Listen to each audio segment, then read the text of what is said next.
around me falls, trapped between these four walls. I'm so restless, alone and cold. I got a fever that burns my soul. I never thought it would reach this point now. I just can't put this down. Now my bridges are burning to the ground.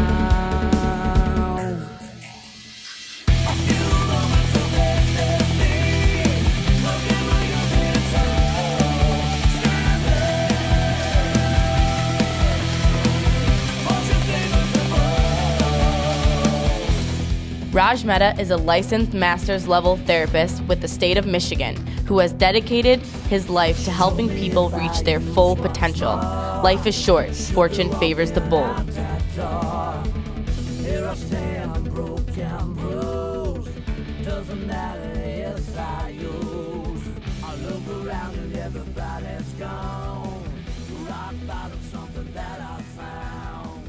Just one more's all I'm looking for.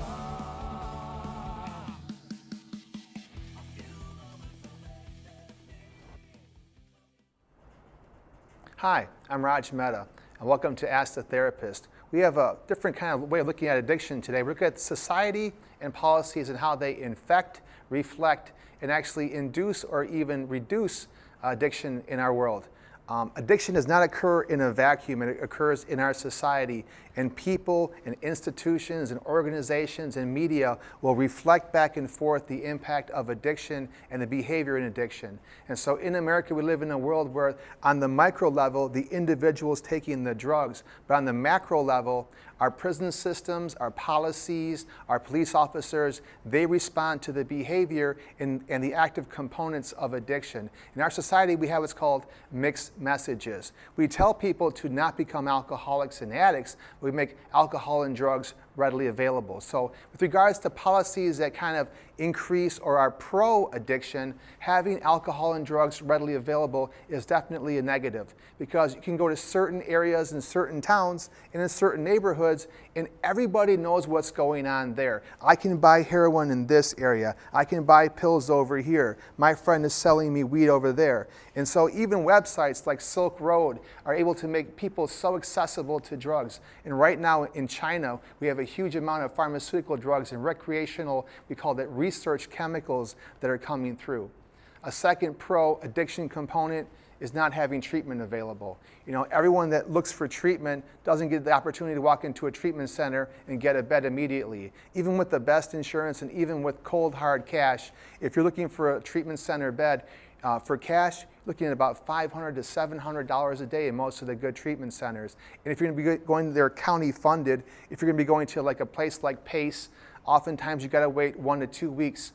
People have died waiting to get help in a treatment center for their addiction. Number 3, looking at the prevention of jobs for former addicts.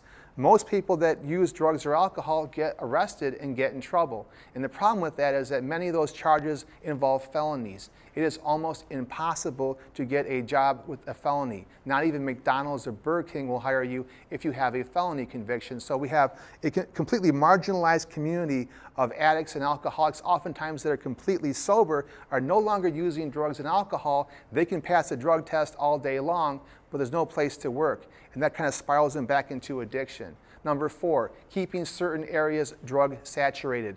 Everybody knows that certain areas and certain communities have drugs available, and we have different ways of tolerating drug sales and drug usage in different communities. America is kind of broken up and fragmented in that way, and that's not fair. Number 5, my biggest pet peeve, continuing programs that don't work at all. The DARE program is the best funded program that's been shown to never do anything in most studies, and in some studies actually increases marijuana usage. DARE is used across the entire U.S. DARE is not a nonprofit organization. Every police officer that does the DARE program is being paid for that. That is not community service. Number 6, high unemployment and inequality. People that can't get jobs are prone to addiction. Inequality and mistreatment of people also serves as a factor that's pro-addiction. And number 7, looking at dysfunctional families. Most of the people that have addiction are going to grow up in a family that has addiction already in it. And so if your mom or dad is an alcoholic, there is a 400% higher chance that you're going to be an alcoholic or an addict as well. If people were spending time looking at a young person in high school or middle school that has behaviors or a family history of addiction, those young people should be targeted for prevention education right away, and it doesn't happen at all. Number 8, a pro-drug media. I don't know if you guys have ever listened to any rap music at all recently, but guess what? Rap music really seems to be pro-alcohol, pro-drugs, and that was not the case before. And so now we have an entire media and music style dedicated to promotion of selling drugs and using drugs. Young people coming up that have listened to thousands and thousands of hours of rap music and watching their stars emulate that. So men seen as success objects, women seen as sex objects, begins to affect our psyche. Number 9, the war on drugs.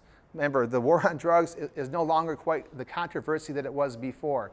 If anyone believes that we can arrest our way out of this drug problem, you please raise your hand right now. That's not going to happen. You cannot arrest every single drug and alcohol abuser and every single dealer. We don't have enough space for all these people. And number 11, another pet peeve of mine, pharmaceutical companies. Basically, right now, there's a free-for-all. Big Pharma can do and sell whatever it wants with no consequences. When Purdue Pharma was busted for lying about OxyContin and went into federal court, they said, here's the deal. We lied about OxyContin. We said it was not addictive at all. We lied to doctors, made up false charts and false graphs about this drug, and we're really sorry. And by the way, maybe a few thousand people died because of this. All they got was a fine. Not one person did jail time, not one day. That's remarkable. And number 12, drug-pushing doctors. We got to be honest. Some of the worst drug dealers in our communities have medical degrees. And those are all your supportive features and policies that promote drug and alcohol usage in our community, and they're also pro-addiction. So what's negative for addiction? What is addiction not like? Well, let's be honest. Local law enforcement that stops access actually makes a difference. If you find a drug-saturated area and begin to target that area, you can begin to reduce the drug dealing that goes on there.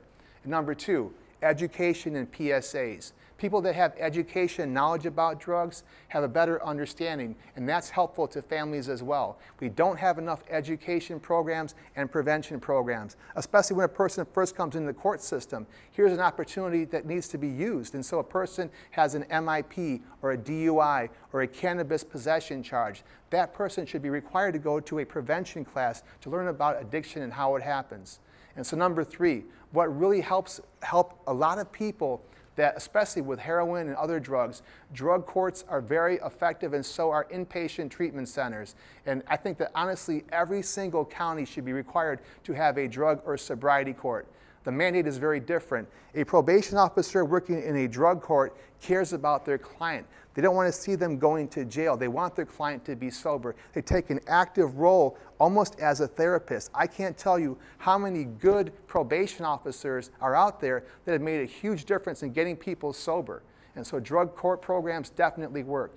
Number 4, AA and NA, the 12-step programs. NA is involving drugs, obviously. The only requirement for NA membership is a desire to stop using drugs. The only requirement for AA membership is a desire to stop using alcohol. AA and NA are completely free programs, and they're great places for someone to get a better understanding about addiction and, most importantly, how to stay sober. Number 5, media that promotes sobriety. When Eminem got sober, he made my job a hell of a lot easier. So any kind of media person or movies or music that promotes sobriety is helpful in reducing addiction in America. And number 6, I know it's not cool and sophisticated or like a cop coming out of an airplane, but basically therapy and counseling. Therapy and counseling are very effective in fighting addiction, and these are tools that are underutilized right now. Therapists can be playing a major role. If they get the family involved in the counseling, the success rates go up dramatically. And number 7, having job programs and education for people. Education seems to be another factor that gets self-esteem up. High self-esteem, high self-confidence, that is a factor that reduces addiction. Number 8, sports and exercise, especially with young women. If you get a daughter involved in a team sport, the odds of her becoming an alcoholic or an addict go down dramatically. Sports and exercise promotes a healthy lifestyle that can be another tool to prevent addiction in the family. And number 9, highly functional or functional families, families that communicate, families that care, families that get involved and don't tolerate marijuana usage or underage drinking. Those families have the best support systems and they reduce addiction inside that family for the young people. Number 10, tolerance of people different than you, right? In America, we need to have more tolerance of other people in all aspects. When people feel marginalized, they have a tendency to move towards these deviant groups and begin to abuse drugs and alcohol. And finally, number 12, high self-esteem. People with high self-esteem and high self-confidence have a very difficult time justifying putting drugs or alcohol into their system. Think about addiction from this format and from this paradigm. You're throwing a pebble into a little puddle, and that pebble ripples out. That's how addiction is. The individual ripples out into society, and society ripples back. Please learn more about addiction. Thank you for your time.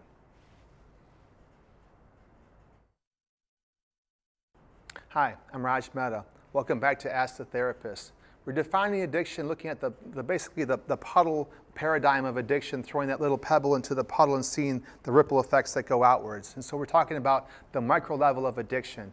And so the micro level of addiction is like this.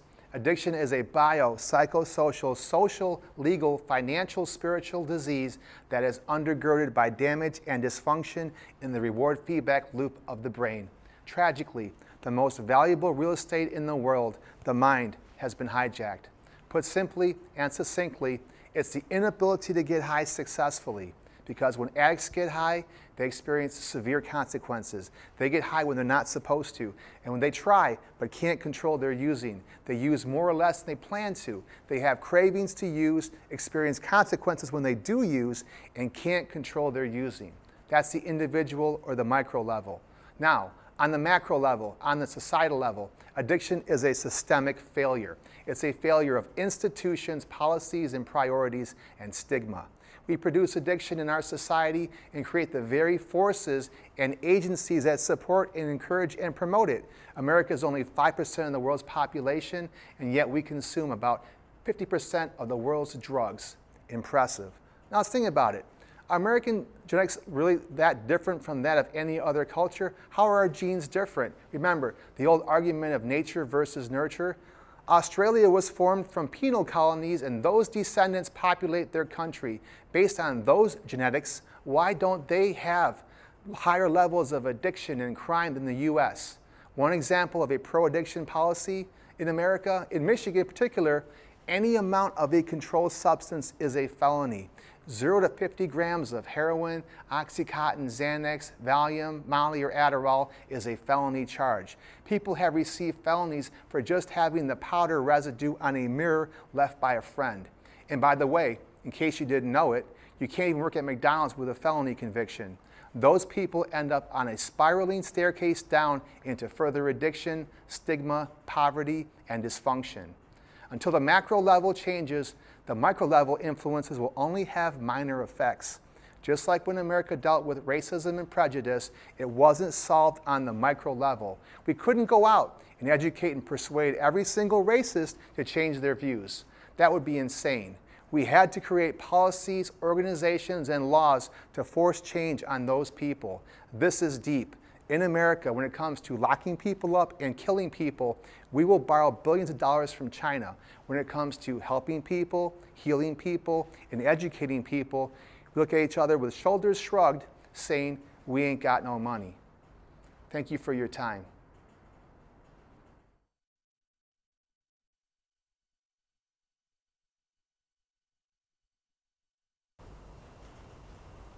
Welcome to Ask the Therapist. My name is Raj Mehta, and I have a very inspirational guest today. Today with me, I have Jeannie Richards from Brian's Hope, who I consider honestly a hero, a real American hero. And Jeannie, welcome to our show. How are you doing? I'm doing great. Thank you, Raj. Glad to hear that. Jeannie, tell us a little bit about your organization, Brian's Hope, and why you formed it. I started Brian's Hope about a year ago when I realized I was going to about one funeral every other month for a young adult in my neighborhood that I knew personally, and they were dying of heroin. So I created a Facebook page called Heroin Epidemic in Waterford, Michigan. Wow, okay. And it blew up. Really? From there. Wow. And so How about your personal issue with addiction? Have you dealt with addiction on your own or with your family? Certainly with my family. Okay. In many capacities. The one that was the most heart-wrenching was with my 26-year-old son, Brian. Okay, so Brian has passed away. Yes. From a heroin overdose, as I recall. Yes. So what was Brian like when he was growing up as a young person? What was he like, personality-wise and health-wise? He was the second son of 3 boys, a total of 4 kids. My daughter came last. My oldest son is born a dwarf, so even though Brian was second, right, he was always the biggest. Right. And he was very handsome. Wow. And very big. He was so helpful to me with the other kids, the handicapped son and the younger kids. So was he kind of like a leader, somebody you can actually count on when it came to getting things done and being responsible? Around the house, domestically. Yeah. Yeah, he was absolutely a leader and so helpful to me. That's great. In the outs on the community, he was much more of a follower. Okay, all right. He had his role in both sides, right? Yes. So when he was coming up, you noticed at any point during his adolescence where he might begin using drugs or alcohol or a behavior change possibly? Actually, yeah, when he was about 12, 13 years old, it kind of started with more of a real aggressive behavior in school than anything.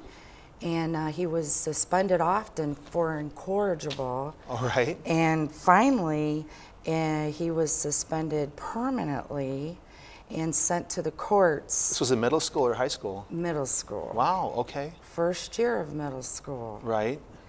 And he was put into a court-ordered school program, and one thing led to another, and he could never complete one program. Wow. And from the age of 14 to 18, he was in the juvenile justice system. Okay. So how about with regards to alcohol and drug usage? When did that kind of begin for him? When he was released at the age of 18, I want to say he probably started at that point acting like a normal teenager would have at 13, 14, but because he got locked up. Yeah, so he wasn't developing while he was in the system then? No, he was just being babysat and learning other great and wonderful Was he receiving things. therapy or help while he was in there? Not really, no. Wow, that's another wasted opportunity. So when he gets out, you have him back at the house, what do you notice as far as, I mean, we're talking about hard drugs eventually going on to heroin. When do you first get an idea that he might be using the harder drugs? I never knew beyond drinking some beer. He wasn't a real big drinker. I know he smoked pot, a lot of pot. And then I became aware of him taking Vicodins. All right. How is he getting access to Vicodin? He did have some injuries, a broken ankle, couple back injuries that led him to medical visits and so the doctors are giving him the Vicodin with originally with real physical health issues in the beginning, right? Absolutely. But later on, was he actually going doctor shopping and Yes, he was. When the doctor said, you know, you're not getting any more from me because your ankle's fine or your back, he had a Blue Cross card from me and my husband. Right. And he went anywhere and everywhere and got whatever he wanted. Yeah, that's amazing. For $5 a script. Right. And so in America right now, you know, with regards to prescribing of Vicodin and Oxycontin, all these drugs, America is only 5% of the world's population, and we consume 99% of the world's Vicodin. And those drugs are not coming, you know, from Mexico or from Colombia. Those drugs are coming from doctors and legitimate pharmacies. So is there a behavior change that begins to take place when he's using Vicodin? Absolutely. Okay. I didn't notice it so much in the beginning, but I think as it progressed to where he was probably taking 20 at a time, I started certainly noticing, you know, even before the 20 at a time. Right. But, you know, it was just a lot of moodiness, irritability, or sleeping when you wouldn't expect them to sleep, and be up cleaning when you wouldn't expect them to be up cleaning. Yeah. And the pinpoint pupils too? Yes. Okay. And the nodding out? That I didn't really notice until I realized he was on heroin. Wow. And so as he's using Vicodin, is he ever going to come clean at some point and say, hey, Mom, I'm taking Vicodin, I can't stop. Will you get me help? He never did. Wow. And I never figured it out, that he was taking them to alter his thinking and Right. feeling. Yeah. I always really thought when he was taking them, it was because he needed them. And to be honest with you, at that time, I didn't know that they were as addictive as they are. Yeah, well, they come in a prescription bottle. So you're making an assumption that it's coming from a doctor, it's coming from a pharmacist, it must be medicine, and it must be safe. Yes. So when does it begin to change? When do we jump from Vicodin to heroin? How old was he at that point? What happened is at 26, he lost our insurance. Okay. And so he didn't have that Blue Cross card anymore. Right. So he couldn't go to the... The golden ticket was gone. Exactly. So he started buying them. Okay. And he realized before he could get 30 for $5. Right. And now one could cost $5 Absolutely. or more. Yeah. And he couldn't afford that after A a $5 while. Vicodin, and then you're doing 20 a day, that's $100 a day worth of Vicodin. And also the damage to the liver. You know, Vicodin is filled with acetaminophen. Absolutely, yes. So now we're going on to heroin. Did you actually find needles or spoons around the house? Well, at first I noticed spoons were missing. It should have been my first clue, and I share this with a lot of families now. If your spoons are missing, you might have a problem. That's a very good point. I had two granddaughters. I have two Yeah. small granddaughters, and I kept saying, boy, those girls are taking my spoons and Right. using them for playing in Right. the dirt. I had no clue Yeah. at all that my son was using them to cook up his drug. Right, right. And for the first 6 months that I was told, my son was 24, and I was told he was using heroin, I would not believe it. Yeah. I tuned it out. Right. I would secretively look for signs when I was around him. Okay. And I would justify anything I found Yeah. with, no, see, I know he's not doing Right. it. I just know he's not. Yeah. But one day, my granddaughters, Uh-huh. I thought were in the bathroom playing. Okay. Because the door was locked and I kept hearing noises in there. And Yeah. I told them to let me in and they wouldn't. So I went and Wow. got the bathroom key. And? I unlocked the door and my son was sitting on the toilet and he had the tourniquet Oh, thing no. on his arm and he was getting ready to inject a Oh, needle wow. in his arm. Wow. And so I finally realized at that point, oh my God. Yeah, that must have been terrifying. Oh, it was. Yeah. It was very terrifying. And Did he say, hey, Mom, there's a problem here, I need to get help? He told me, because I sort of leached to him Yeah. and tried to push his arm away. Right. And he told me to get out of the way before I get hurt. Oh, God. And he pushed me That out of the shows you the bathroom. power of the And he addiction. shut the door. Right. And he leaned up against it and he shot his drug up anyways. Wow. I'm so sorry to hear that. When we deal with addiction, we talk about people that have prioritized their drug of choice over their parents, their family, their loved ones. Some people are given an ultimatum: either stop using heroin or you're going to lose your wife. The wife will say, I'm going to file for a divorce. And sadly, oftentimes, the man will choose heroin over his loved one, over his family. That shows you the power of addiction. Did any of his friends confide in you and kind of say, hey, Jeannie, here's the deal, we're worried about your son, he's using heroin now? Did anybody, any relatives, any other people outside of the family? Not friends. Two of my relatives Okay. told me that I have heard that Brian's using the needle. Right.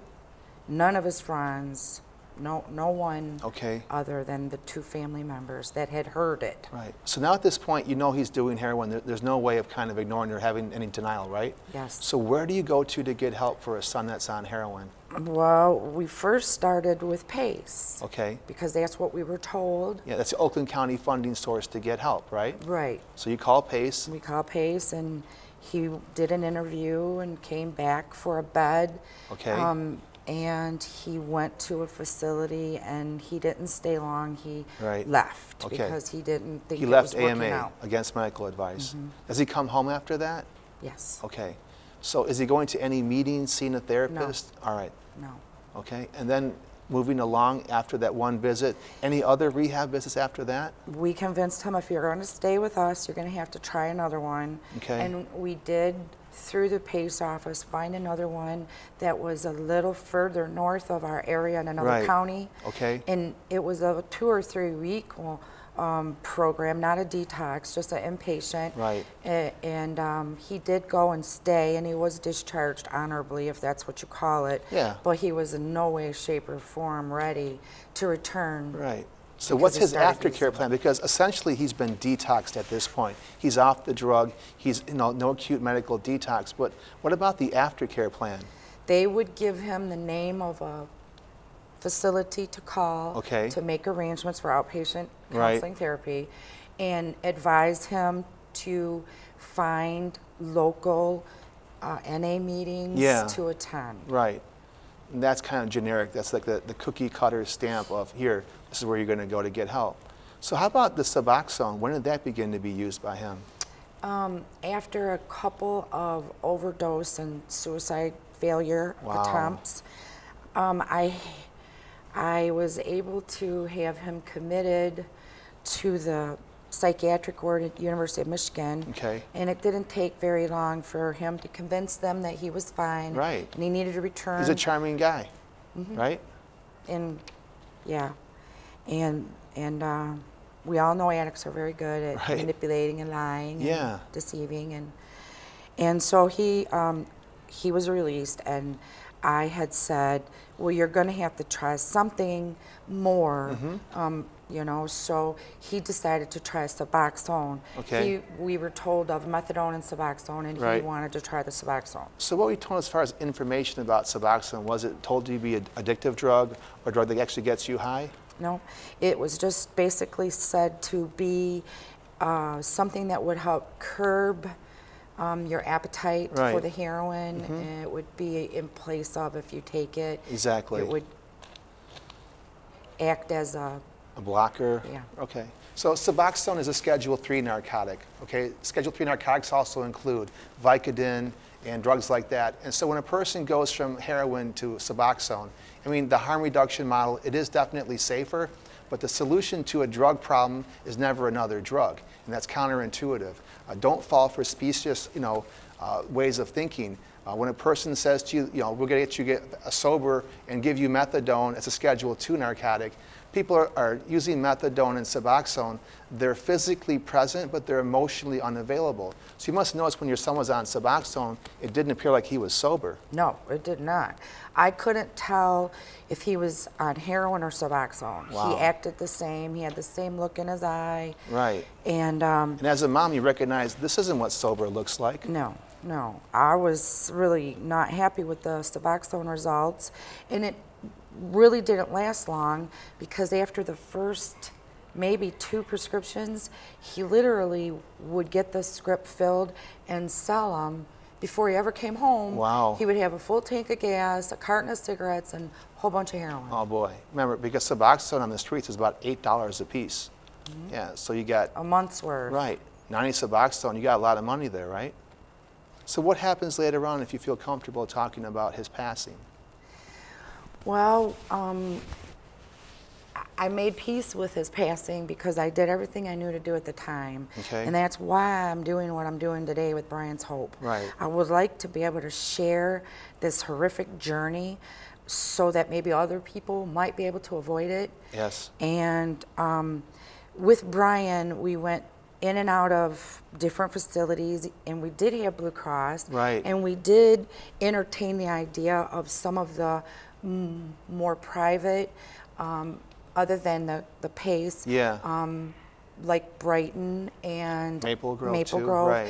What I found with them, as well as PACE, is you have to have them ready when the bed is available. And the odds of that are what? Not real good. It only happened maybe 2 times out of 6 tries. And we didn't really have a lot of time. It escalated quite quickly from the time he started heroin until he died. It was 2 years, and the first 6 months I was in complete denial. For the next 18 months, tried helping him, program after program, put him out of my house, sent him to Georgia to live with his biological father. Did that help at all? Not really, because he swapped alcohol at the time for his drug of choice. Addiction will mutate. It changes from one form to another. It goes from alcohol to heroin. It goes from heroin to marijuana. It goes back and forth. He was only down there for 3 months, and he drank a lot. He didn't do heroin, but he came back against my wishes, and he wasn't back a week, and he was using heroin again. And that was in September of 2011. And October was a pretty good month for us, even though September wasn't. He came back from Georgia, used right I didn't let him stay with me. I don't know where he was staying, what he was doing, but in October he got a van somehow, legitimately, and a job.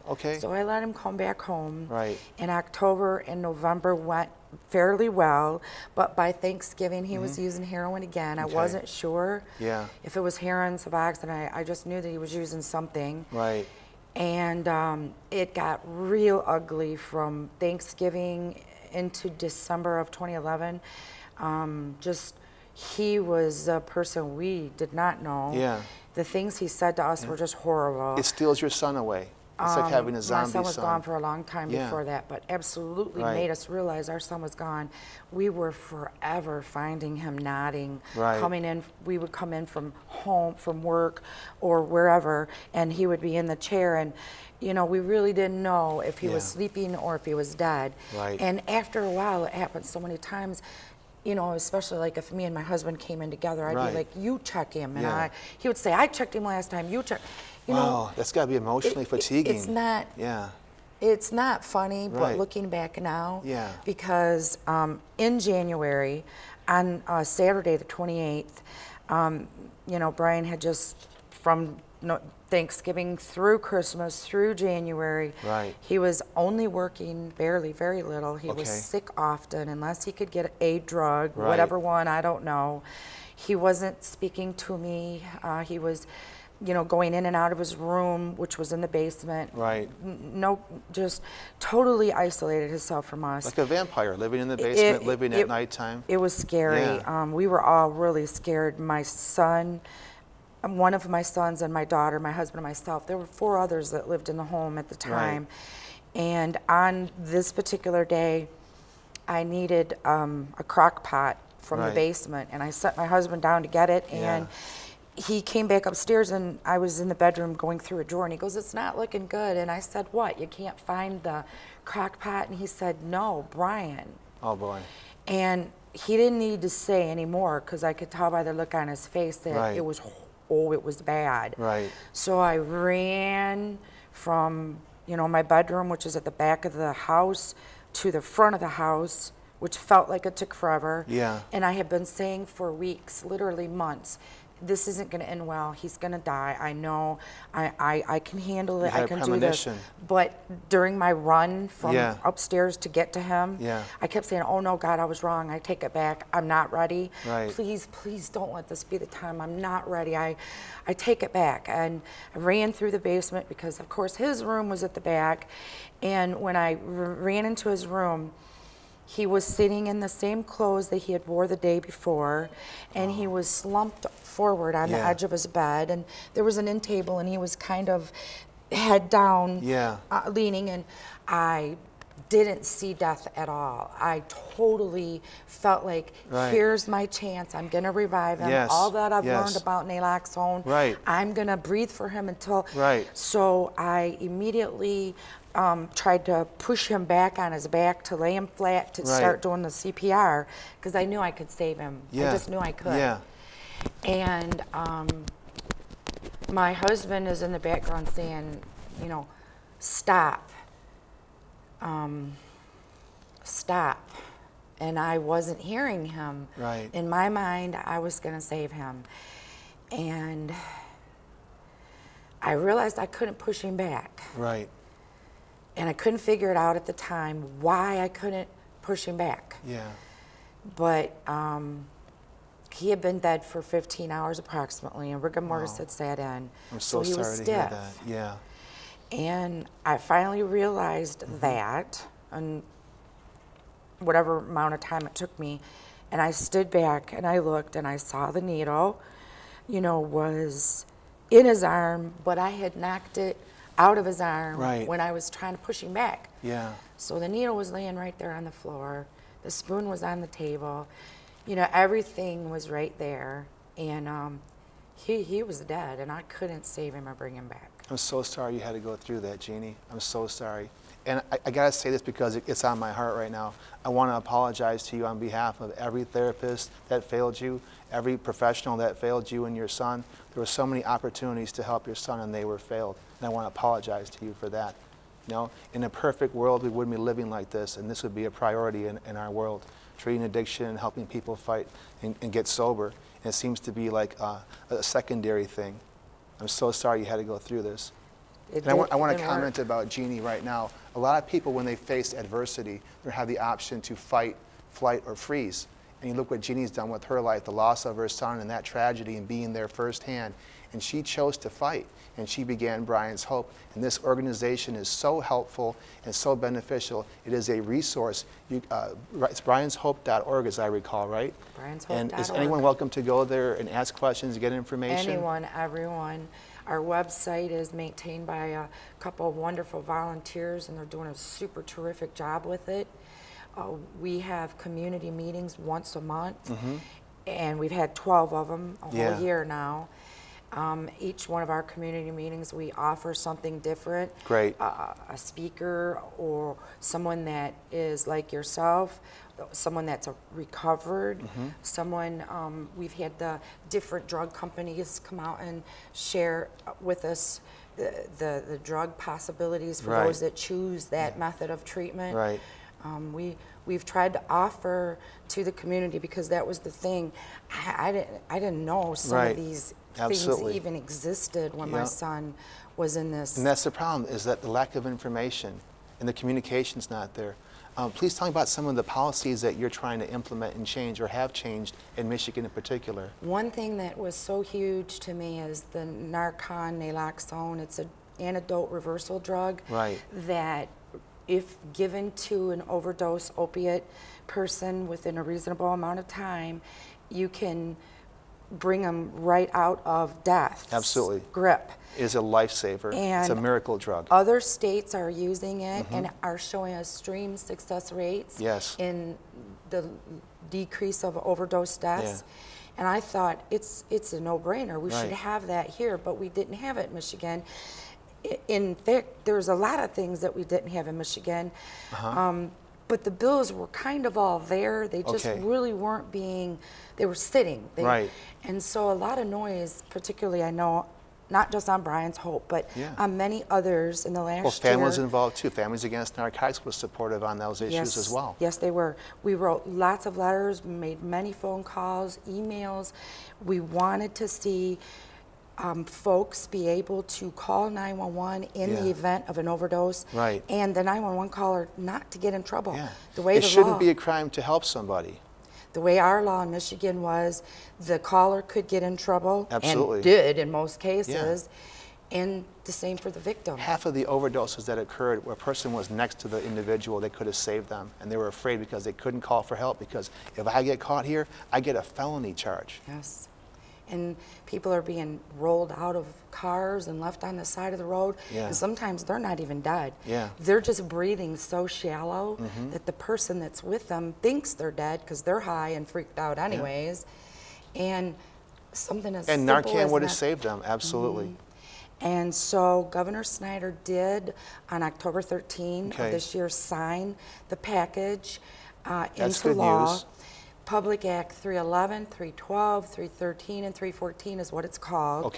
Basically, it breaks down to where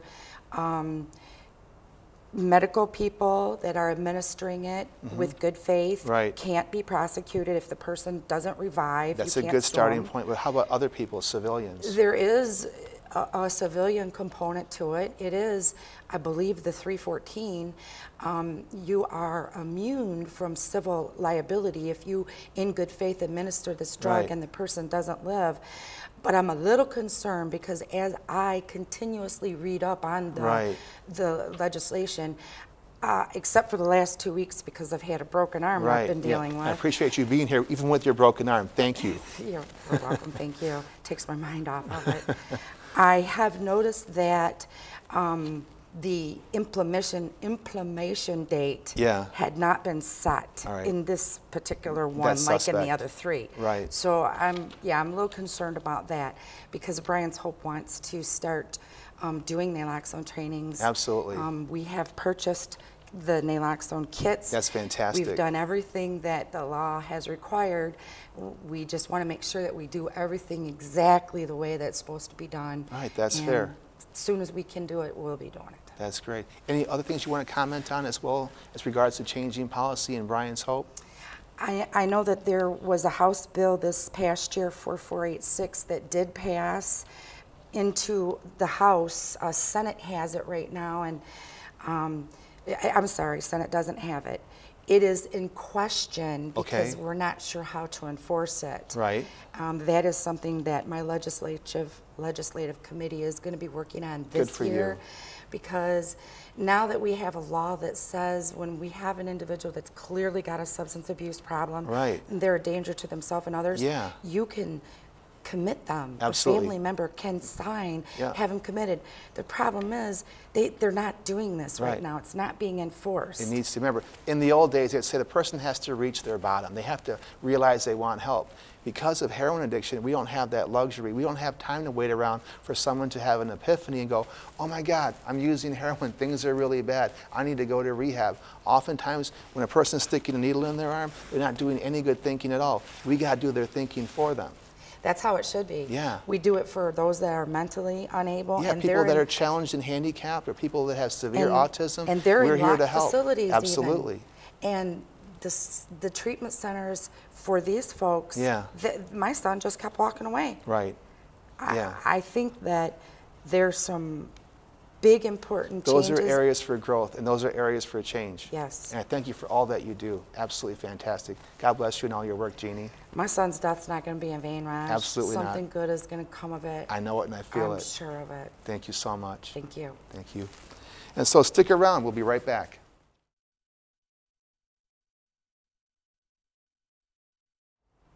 Welcome back to Ask the Therapist.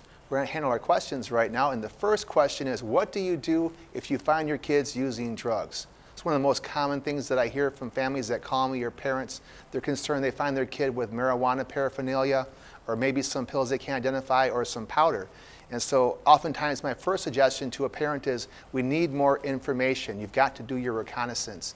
And so every major pharmacy, Walgreens, Myers, carries a 10-panel or 12-panel drug test. And you give your kid the drug test. And the philosophy is you come home with the drug test and you meet your kid and you say, hey, we love and care about you. We're very concerned. We want to know if you're taking drugs or abusing them. Will you please pee in this cup? At that point, the kid has two possibilities. He can say, yes, I'm going to pee in the cup, or no, I'm not going to pee in the cup. Obviously, a no is a default, I'm taking drugs. So if the kid says no, don't fall for the anger trap. Say, son or daughter, obviously you have a drug problem, you won't pee in this cup, and I appreciate you telling me that, and we're going to get you further help and assistance, and you walk away. The other problem with drug testing, though, is oftentimes a kid will see the drug test and notice something very interesting. It's not just a test for marijuana. And so a lot of kids will say, okay, mom, dad, you got me. I am smoking pot, and not pee in the cup. And the purpose of that is copying to the lesser plea. Most parents are much more agreeable about dealing with marijuana. They feel kind of a false sense of safety. The kid's just smoking marijuana. The only way that marijuana can kill the kid is if 500 pounds falls on top of his head, so we'll kind of sort it out at home. The kid is trying to avoid being drug tested because the truth is they're taking other drugs, such as possibly Adderall, Oxycontin, heroin, Vicodin, ketamine, all the other rave drugs. And so the issue is to get more information. Jeannie, what do you think about this question? What do you do if your kids are found with some drugs or drug paraphernalia? What do you suggest for parents? Well, I absolutely would do things a lot different now. Thank you, right? And I would totally drug test. Okay. And one good thing about Brian's Hope is JAMS has partnered with us, and they will allow our families to come in for a it might be a 12 or 20 panel. Don't quote me, but probably it's a very large panel drug that's test the big for one. $5. Yeah, that's very reasonable. That's probably at cost. Yeah, it is at cost, and they're doing that as a courtesy to our families so that we can. You got to know what you're up against. You can't fight what you can't, what you don't know. And you don't treat marijuana addiction like you do heroin addiction. They're much different. Absolutely. Professional help. I suggest family counseling. It has made all the difference in the world for our family. Glad to hear that. Yeah. That's fantastic. And the individual themselves, absolutely. When we get the families involved, the success rate gets so much higher. It's very important. Mom and dad need to know what the drugs are and what the actual effects are, and know how to identify when the kid's been abusing them. I agree. And also, I learned that there's ways to, when they are high and they come in, there's things you say and do and things you don't. And you learn that kind of stuff in the support groups from families that have already been through it. Because, you know, taking on them when they come in and they're all inebriated up or whatever. And our philosophy is that we love our son, we love our daughter, but we hate their disease. And so we'll do everything possible to get you sober and get you off drugs, and we'll do nothing at all to help you or enable you to continue getting high. That needs to be the philosophy. We love our son, we hate his disease. We love our daughter, we hate her disease. And oftentimes when the kids come home and the parents are like, well, you know, they're acting inappropriate or they're shouting and yelling, you know, you have the right to say, you know what, I'm not talking to my kid, I'm talking to addiction right now. I want my kid back. Absolutely. Yeah, communication is the key. Yeah, it is. And they want to shut us out so bad. Right, because they're scared. Absolutely. And question number 2, the big question, when is it time for an intervention? And so the idea on an intervention, people have seen the TV show Intervention. It's very common. It's on A&E. It's available on YouTube. The premise of the show is that basically a family comes to a professional and their loved one is abusing alcohol or hard drugs most oftentimes, and the person will not stop using. Remember, there's 4 D's in addiction. The first D is denial, and denial stands for don't even know I'm a liar. The second D is going to be distract. The kid wants to say, well, Mom, I got depression, or Mom, me and my girlfriend broke up. You got to focus on that first. And the other D is called delay. Oftentimes the kid will say, you know what, you're right. I do have a drug problem. You know, I am sticking a needle in my arm, but here's the deal. I can't get help right now. I got to finish up this one project. I got to break up with my girlfriend. I got to get my warts removed, you know, and they keep delaying. Sadly, some kids are so good at delaying, they delay getting help until they die. And the 4th D, this is the D that I hate the most. This D happens in addiction, and it's called divide. When a person is abusing drugs and alcohol, they'll divide the family up. They'll make the siblings angry at each other. They'll make mom and dad angry at each other. They'll point at each other and blame each other. And before you know it, these families are broken up and divorced, and the kid's off using drugs with no consequences. So when it comes down to talking about a time for an intervention, you want to contact a professional.